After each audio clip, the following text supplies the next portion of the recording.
When you try to map out these unpredictable market variables using standard spreadsheets, the structure often breaks down. This graphic details the gap in enterprise solutions. You quickly run into what are called unstructured problems. These are complex, multi-layered issues that require advanced integrative solutions rather than basic routine analysis. To solve them, you need a specialized tool, a decision support system, or DSS. And when a team of executives needs to reach a consensus, that scales up to a group decision support system, or GDSS. This diagram defines the core function of a GDSS. It is an interactive computer system designed specifically to facilitate group participation, not a passive dashboard you check once a week. Today, we will look under the hood. We are going to outline the exact step-by-step process required to build and deploy one of these systems from scratch. Before writing a single line of code or buying a server, we have to gather the necessary raw materials. This flowchart lays out the 5 core infrastructural elements of a DSS: hardware, software, people, networks, and the database. Notice that people and networks are featured prominently. They act as the vital bridge connecting raw computing power with actual human consensus. With those components established, we move into the actual roadmap, starting with Phase 1, initiation. Looking at this development lifecycle model, Step 1 of the initiation phase is the needs assessment. Here, you define the precise, unstructured problem your organization is trying to solve. From there, you secure top-level management support and draft a strict action plan with assigned roles. Do not purchase any software platforms at this stage. Buying tools before the problem is fully documented is the primary reason these systems fail. Once the initiation steps are approved, we move to Phase 2, conceptual design development. This is where you draft the theoretical blueprint.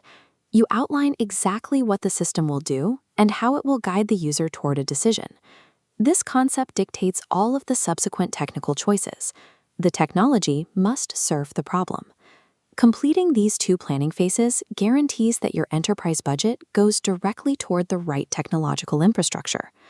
Now the planning ends and the physical construction begins in Phase 3, system development. This section of the lifecycle details the first half of Phase 3, physical system design.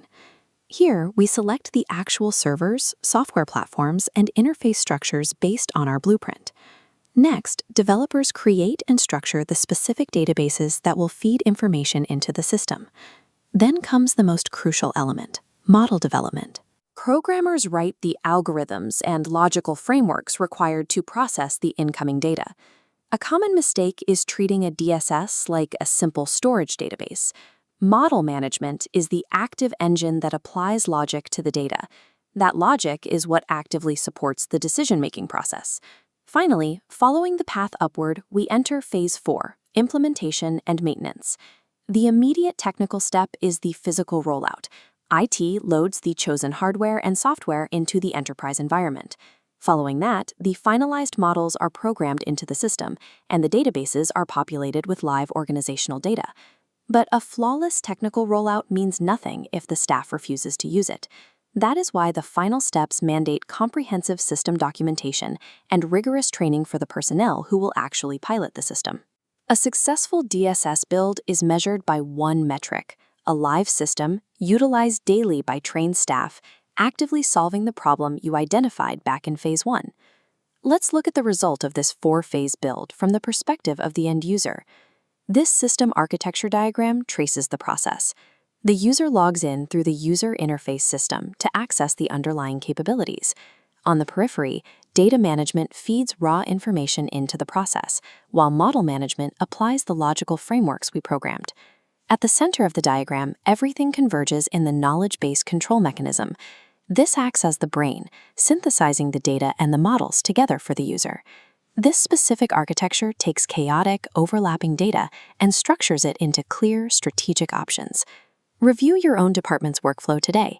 Identify one unstructured problem that slows your team down and begin your Phase 1 needs assessment.